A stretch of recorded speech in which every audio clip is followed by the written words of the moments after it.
Sheriff Thompson slapped the folded paper against his palm. Ordinance 73, ma'am. Town council's clear on it.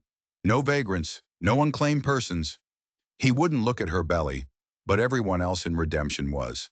It was the only thing you could look at. The young woman, Clara, stood her ground, one hand resting on the swell of her dress. Her face was pale, but her eyes were fire. I'm not a vagrant, Sheriff. I'm just passing through. From her porch across the way, the ranch matriarch Alara Vance watched, her face like carved stone. She rocked slowly in her chair, saying nothing, doing nothing, as the law of this town coiled around the pregnant stranger. The stake was clear. Clara had nowhere to go, and the law itself was pushing her out into the wilderness. But as Sheriff Thompson stepped forward, his expression hardened into something more than just duty. It was a cold, deliberate cruelty that made the townsfolk shift on their feet. He wasn't just enforcing a rule, he was making an example. And still, Alara Vance just watched, a silent queen overseeing a bitter judgment she refused to stop. The sheriff didn't just point her to the road. He grabbed the handles of the rickety wheelbarrow that held all her worldly possessions. A threadbare blanket, a small sack of flour, a tin cup. He started pushing it himself, right down the center of the main street, towards the county line. The wheels squeaked a miserable rhythm. Deputy, he barked at me, his voice leaving no room for argument. You see she crosses the dry creek, and you make sure she keeps walking. My name is Finn, and I was all of 19. I'd pinned on the deputy badge thinking I'd be stopping bar fights or chasing chicken thieves. Not this, not escorting a woman about to have a child into the Badlands. But an order was an order. I fell in step beside her, my boots kicking up puffs of dirt, my throat tight. The whole town watched us go. Some of them, the hard-faced ranchers and the pious ladies from the church circle, nodded with approval. Others looked down at their feet, ashamed to be part of it. But no one said a word. Not even Alara Vance, the one person in this county with enough power to stop him. She just sat there, a statue on her own porch, as one of the sheriff's men took up a post in front of her gate, almost like a guard. Clara didn't cry. I thought she would, but she didn't. Her chin was high, and her steps were measured, even if they were slow. We walked for what felt like an hour, the town shrinking behind us. The silence was thick, broken only by that squeaking wheel and the buzz of insects in the tall grass. Is she always like that? Clara finally asked, her voice raspy. Who? I asked, though I knew exactly who she meant. Alara Vance, she said, the name sounding less like a question and more like an accusation. Cold as a winter well. She's private, I stammered, feeling a strange need to defend the woman. The Vances owned half the valley. They employed half the town. You didn't speak ill of them. She's been through a lot. Lost her husband years ago. Her youngest son, too. Clara just gave a short, bitter laugh. It was a sound that didn't fit the quiet landscape. It was sharp and full of edges. We reached the dry creek bed that marked the edge of Thompson's jurisdiction. This was it. This was as far as I was supposed to go. She stopped and turned to face me. Her eyes seemed to look right through me, seeing the boy playing sheriff that I was. I expected pleading, maybe anger. I got something else entirely. She owes me more than a glance, Clara said, her voice dropping to a low, intense whisper. It sent a shiver down my spine. How could the most powerful woman in the territory owe this penniless drifter anything? It didn't make any sense. I just stood there, speechless. My job was done. I was supposed to turn around and walk away, leave her to whatever fate awaited her on that long, empty road. But she wasn't finished. She took a step closer, her gaze locked on mine. When you get back, she said, her voice firm, you give Sheriff Thompson a message for me. A message? Yes, she said. Tell him that a promise is a promise. And with that, she turned, grabbed the handles of her wheelbarrow, and pushed it across the loose stones of the creek bed without a single look back. I watched until she was just a small shape against the vast empty land. A promise is a promise. It sounded like a threat, or a password. I didn't know which was worse, but that wasn't the whole story. It wasn't even the beginning of it. I walked back to town with those 5 words echoing in my head. A promise is a promise. It felt heavy, like a stone in my pocket. When I got back to the sheriff's office, he was sitting at his desk, cleaning his Colt Peacemaker. He didn't look up when I came in. "She gone?" he asked, his voice flat. "Yes, sir, across the creek bed, just like you said." He nodded, still focused on the cylinder of his revolver. "Good, that's the end of that." My heart was pounding. I knew I should just keep my mouth shut, nod, and go about my duties. An order was an order, and my duty was done. But Clara's eyes, that fire in them, I couldn't shake it. And her words, they felt important. "Sir," I started, my voice cracking slightly. She gave me a message for you." That got his attention. He stopped his cleaning, the oil rag held motionless in his hand. He slowly lifted his head, and his eyes, cold and gray as a river stone, met mine. "A message?"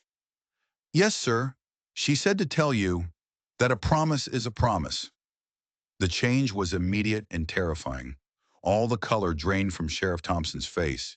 He looked like he'd seen a ghost. His knuckles gripping the revolver turned white. He placed the gun on the desk with a heavy, deliberate thud. The sound echoed in the small, silent office. He stared at me for a long moment, his mind clearly racing somewhere far away. He wasn't looking at a 19-year-old deputy anymore. He was looking at something from his past that had just caught up with him. "You will forget you heard that," he said, his voice a low, dangerous rasp. "You will forget she ever said it. You will not repeat it to anyone. Not your mother, not the priest, not another soul. Do you understand me, Finn?" "Yes, sir," I whispered, my throat suddenly dry as dust. "Get out," he said, turning back to his desk, but he didn't pick up the gun again. He just sat there, staring at the wall, a man suddenly trapped in his own office.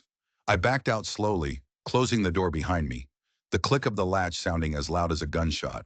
He wasn't just enforcing an ordinance, he was terrified. And I had no idea why. That night sleep wouldn't come. I kept seeing Clara's face, hearing her words, picturing the sheriff's bloodless expression. The whole town was settling down, the lights in the windows blinking out one by one. But something felt wrong. A current was running underneath the quiet surface of redemption. Something deep and hidden. I was living in a small room above the general store, and my window looked out over the main street, towards the big house on the hill, the Vance Ranch. Around midnight, when the moon was high and the world was still, I saw it.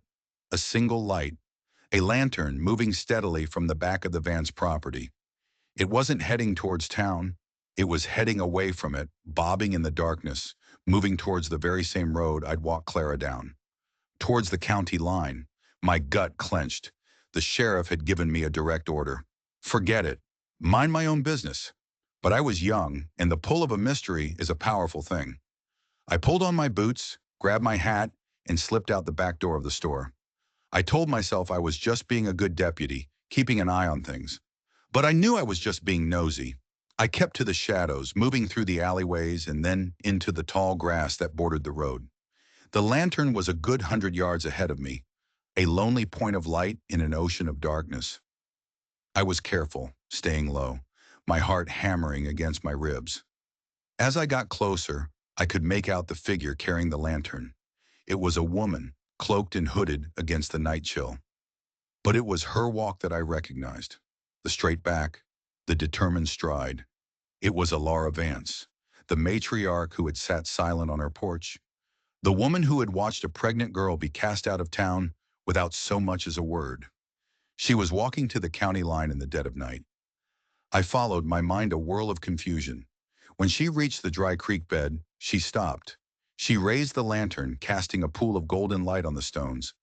And from the shadows on the other side, another figure emerged. It was Clara. I dropped to my belly in the grass, my breath catching in my throat. They stood there for a moment, two silhouettes against the night. No words were spoken. The air was thick with a tension I could feel even from 50 yards away. Then Alara Vance reached into a pocket of her cloak. She pulled out something that glinted in the lantern light. A key, a big old-fashioned iron key. She pressed it firmly into Clara's hand. Then she reached into her pocket again and produced a second key, this one smaller, made of brass. She gave that one to Clara too. Finally, Alara spoke. Her voice was low but carried clearly in the still night air. "The old East Line cabin," she said. No one's been out there in a decade. Use the cellar if you have to, and don't you dare light a fire for at least 2 days. Not even a candle. My world tilted on its axis. This wasn't an act of cruelty. This wasn't indifference. This was a plan. A dangerous, secret plan. The keys weren't just metal. They were a lifeline. A key to a hiding place right under the sheriff's nose, on the very land that defined this town. Elara Vance wasn't a cold-hearted statue. She was a conspirator. Clara clutched the keys, her head bowed. I saw her shoulders shake just once. When she looked up, her eyes glistened. "Thank you," she whispered. Elara just gave a curt nod. "Be smart. Stay hidden." She turned and began the long walk back to her ranch, leaving Clara to melt back into the shadows on the other side of the creek. I lay there in the grass, the damp earth seeping into my shirt, my mind struggling to piece it all together. The public shaming, the sheriff's performative cruelty, Alara's calculated silence. The guard posted at her gate. It was all a show, a grand, elaborate piece of theater for the whole town to witness. But why? Why go to all that trouble? Why not just help her? Why make her an outcast in the eyes of the world, only to save her in secret? It made no sense. It was a puzzle with half the pieces missing. And as I crept back to my room, I had the chilling realization that I was now part of it. I had seen the secret exchange. I knew that Clara wasn't gone. She was hidden. And in a town like Redemption, a secret like that was a heavy, dangerous thing to carry. It felt less like knowledge and more like a loaded gun. The next 2 days were the quietest, most nerve-wracking days of my life. I went about my duties, sweeping the office, checking the locks on the jail cells, trying to look like a dumb kid who didn't have a care in the world. I avoided Sheriff Thompson's gaze, terrified he'd see the secret I was keeping written all over my face. He was wound tight as a watch spring, barking orders and pacing the office like a caged animal. He knew something was coming. He was waiting for it. On the third day it arrived. They came from the west. 4 riders, their horses caked in grime from a long journey. They weren't cowboys or prospectors. They rode with a purpose, their eyes scanning everything, missing nothing. The man in the lead was tall and thin, with a face that looked like it had been carved from granite. He wore a long duster coat, and pinned to it was a silver star that glinted in the morning light. A U.S. Marshal. They pulled up in front of the sheriff's office, and the whole town seemed to hold its breath. Strangers were one thing, federal law was another. The marshal swung down from his horse, his spurs clinking on the hard-packed earth. He didn't knock. He walked right in, his men waiting outside like sentinels. I was standing by the gun rack, and I nearly jumped out of my skin. Sheriff Thompson was at his desk. He looked up, his face a perfect mask of mild small-town surprise. "Marshal, to what do we owe the honor?" The marshal didn't waste time with pleasantries. He took off his hat and slapped it against his thigh. "Name's Reed. I'm tracking a fugitive." "Fugitive?" Thompson asked, leaning back in his chair, the picture of cooperation. "Ain't had any trouble of that sort here. Town's quiet as a church mouse." "Not a man," Reed said, his eyes like chips of ice. "A woman. Young. Pregnant." My blood ran cold. I felt the floor drop out from under me. This was it. This was the reason for the whole charade. Sheriff Thompson stroked his chin, pretending to think. "Pregnant woman. Can't say I have." "Don't lie to me, Sheriff." Reed's voice was suddenly sharp, cutting through the sheriff's folksy act. "My sources say she came through here. Name of Clara. I have a warrant for her arrest." Thompson sighed, a long put-upon sound. "Oh, that one." He made it sound like he was recalling a stray dog. "Yeah, she was here. Caused a bit of a stir. Had to run her off myself day before yesterday. Town ordinance. Vagrancy." Reed's eyes narrowed. He was studying Thompson, trying to read him.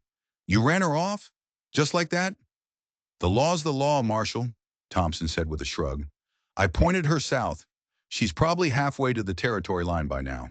Good luck to you." He gestured vaguely towards the southern road, the opposite direction from the old line cabin. It was a masterful performance. Calm, believable, dismissive. But Marshal Reed didn't look convinced. He took a step closer to the desk, leaning in, his voice dropping. She's not a fugitive from justice, Sheriff. Not in the way you think. He paused, letting the weight of his next words settle in the room. She's a material witness to a murder. I felt the air leave my lungs. Murder. This was bigger than vagrancy, bigger than anything I could have imagined.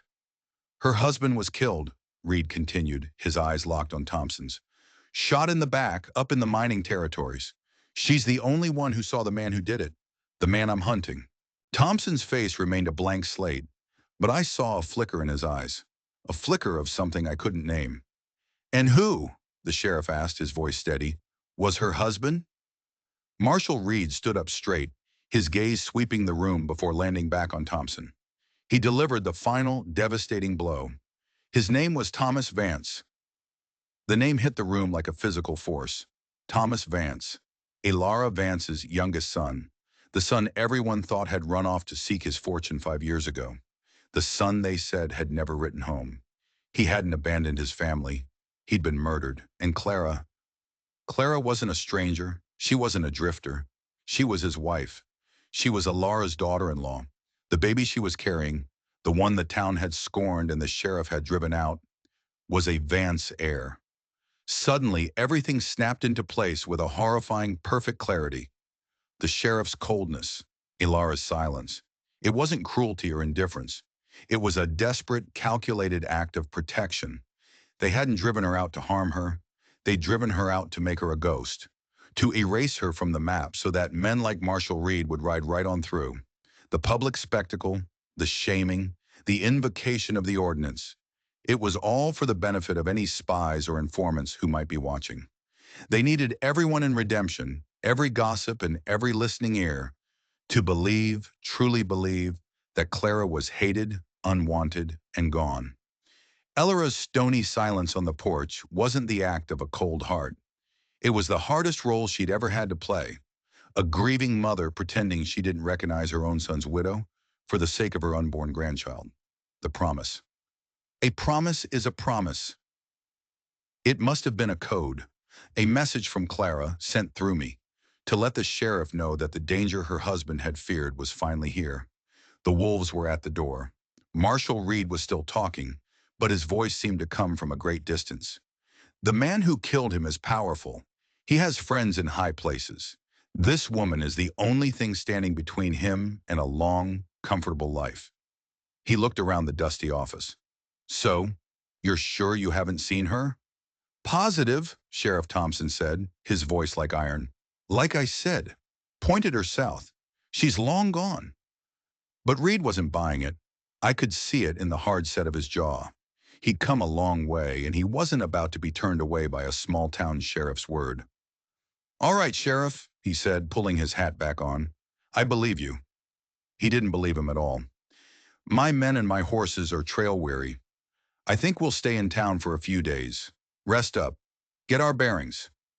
It was a threat, plain and simple. He wasn't resting. He was waiting. He was watching. He knew she was here somewhere, and he was going to squeeze this town until she popped out. The sheriff just nodded. Hotel's down the street. Ma Pickett will set you up. As Reed and his men left, the sheriff walked to the door and watched them go. His shoulders were slumped, but his hands were balled into fists. Redemption was no longer a quiet town. It was a cage with all of us. The sheriff, Elara, Clara, the baby, and me, trapped inside with the wolves. And the walls were closing in. The next few days were a quiet war. Marshal Reed and his men didn't do much. They sat on the porch of the hotel, cleaning their guns, drinking whiskey, and watching. Every person who came and went, every wagon that rolled down the street, every light that burned late in a window, they saw it all. Their presence was a weight on the entire town. Sheriff Thompson called me into his office and closed the door. His face was grim. Finn, he said, his voice low, I need you to be my eyes and ears. Don't be obvious about it. Just watch them. See who they talk to. See where they go. Report everything to me. Everything. Yes, sir, I said, my voice barely a whisper. This was real now. This wasn't a game. My first day on watch, I saw Reed talking to Mildred Gable, the town's most notorious gossip. Her tongue could strip paint off a barn door at 20 paces. I saw money change hands, a few silver coins for a few juicy rumors. Mildred would have told him all about the public shaming of Clara, painting the sheriff as a heartless tyrant and Alara Vance as an unfeeling ice queen. She would have unknowingly been confirming the very story the sheriff and Alara had worked so hard to create. It was a brilliant, dangerous strategy. They were using the town's own worst habits against itself. But Reed was smart. He knew a story like that might be too perfect. He was looking for the cracks. The tension on the Vance ranch was just as thick. Alara had confined herself to the main house, but her network was at work. Her ranch foreman, a loyal, leathery old man named Silas, was the key.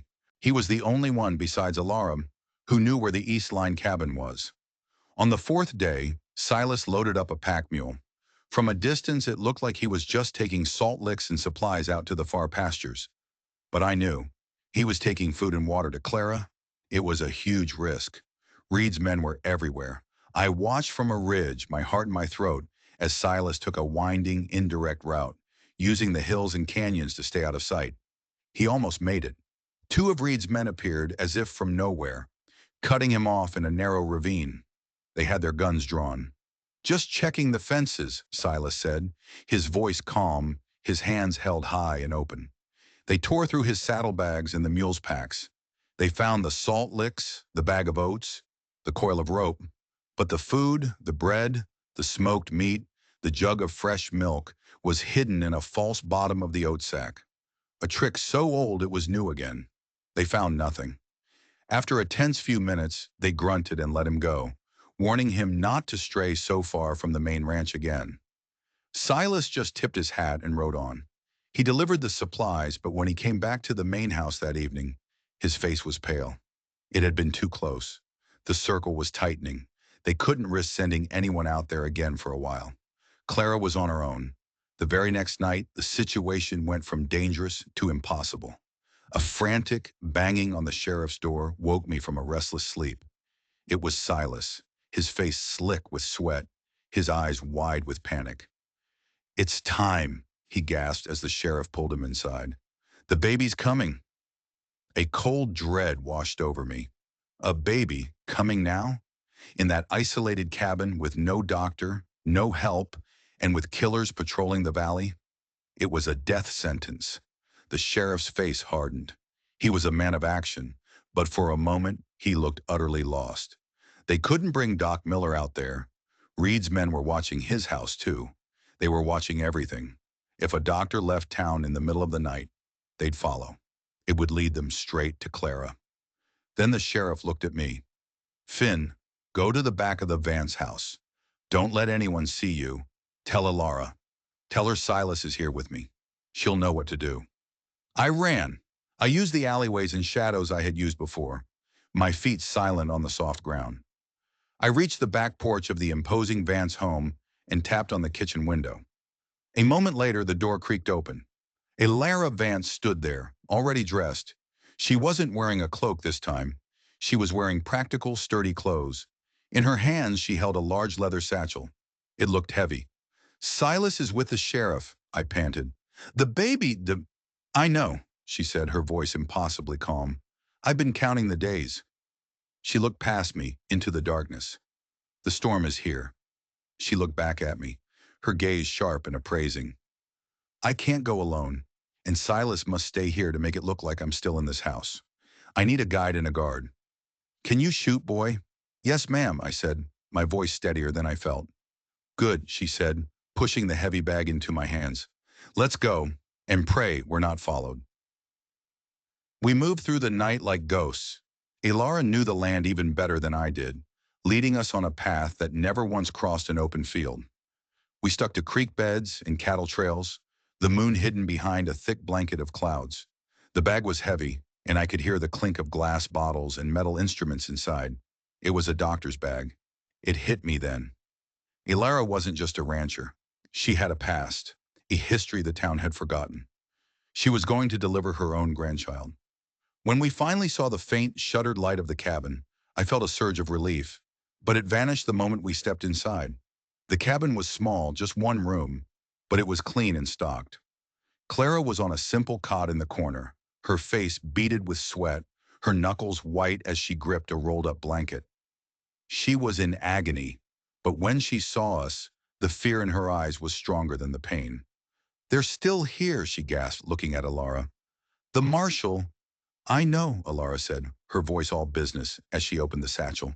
"We'll deal with them. Right now, we have to deal with this young man." She nodded towards Clara's belly.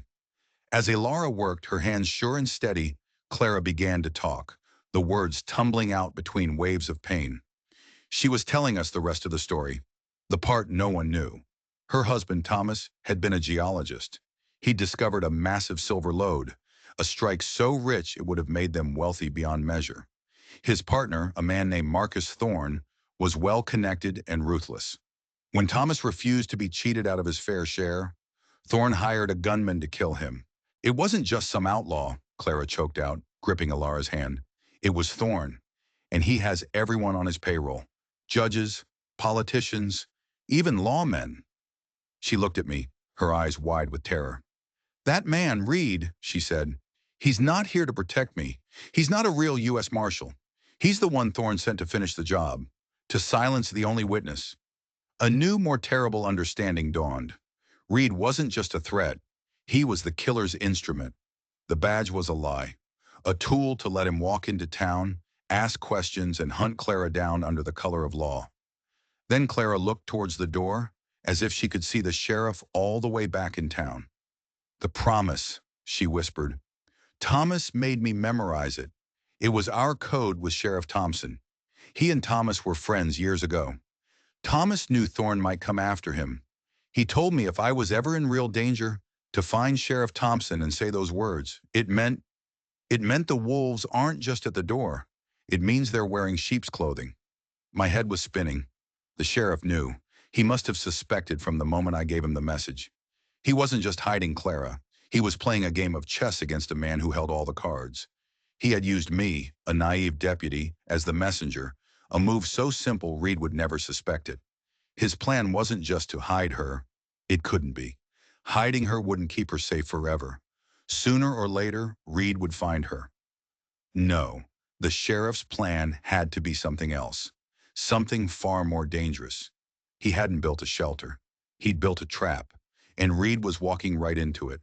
While the wind howled outside the small cabin, a new life was beginning inside. Ilara Vance was no longer just the matriarch of a ranch. She was a force of nature, calm and commanding, her voice a steady anchor in the storm of Clara's pain. She worked with an old practiced skill, murmuring reassurances, her hands gentle but firm. Hours passed. The world outside ceased to exist. There was only the flickering lantern light, the scent of herbs Alara boiled over a tiny smokeless stove, and the raw, powerful struggle for life. And then, just before the first hint of dawn, a new sound filled the cabin. A thin, reedy cry. A boy. Alara cleaned him, wrapped him in a soft blanket she'd brought, and placed him in his mother's arms.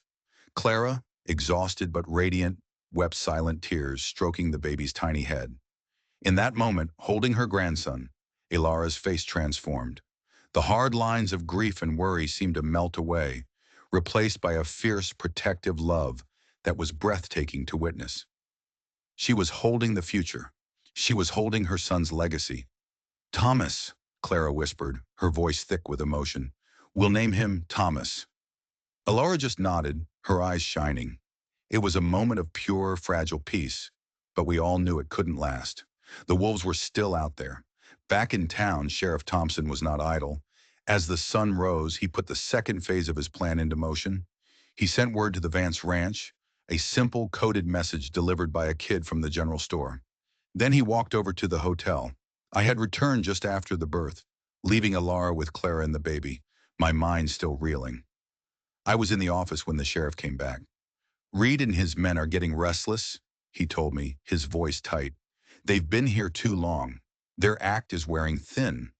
They're going to make a move today, and they're going to make it on the Vance Ranch." "But Clara's not there," I said, confused. "Exactly," the sheriff replied, a grim smile touching his lips. "Reed thinks my whole performance was a bluff. He thinks I drove Clara out to make a show of it, but that the powerful old matriarch pulled rank and is hiding her daughter-in-law in that big house of hers. He thinks Alara's silence was guilt. He's underestimated us. He's underestimated this town. The sheriff went to the gun rack and took down a Winchester rifle. He checked the action, his movements economical and precise. He believes we're simple, he continued. He thinks he's the smartest man in the valley. Men like that, they always overplay their hand. He's going to ride up to that ranch expecting to find a scared old woman and a helpless girl. He's going to be disappointed. And that's when I understood. The line cabin was a secret within a secret. The public shaming pointed Reed away from the town. The sheriff's lie pointed him south. His own arrogance was now pointing him directly at the Vance Ranch. It was the perfect misdirection. Around noon it happened. Reed and his 3 men mounted up. They didn't ride like lawmen serving a warrant. They rode like conquerors, kicking up dust, their faces set in hard lines. They were done playing games. They rode straight for the Vance Ranch. The whole town watched them go, the silence heavy and expectant. They knew something was about to break. Sheriff Thompson met them on the road, about halfway between the town and the ranch's main gate. He was alone, sitting on his horse, the Winchester resting across his lap. He looked calm, but I could see the tension in his shoulders. "That's far enough, Reed," the sheriff called out, his voice carrying in the still air. Reed laughed, a harsh, ugly sound.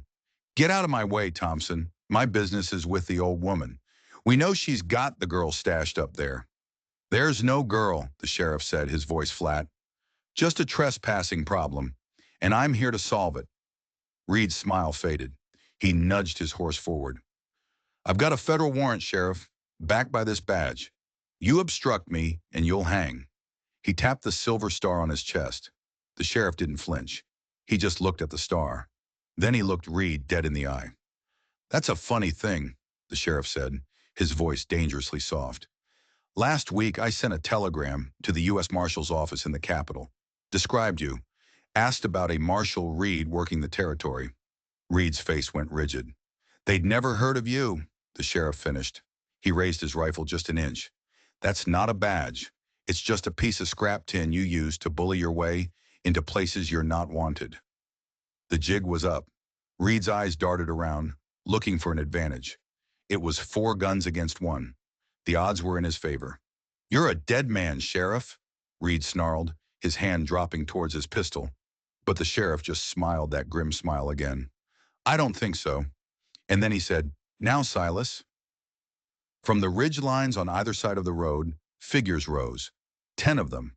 20. Ranch hands from the Vance property, all loyal to the bone.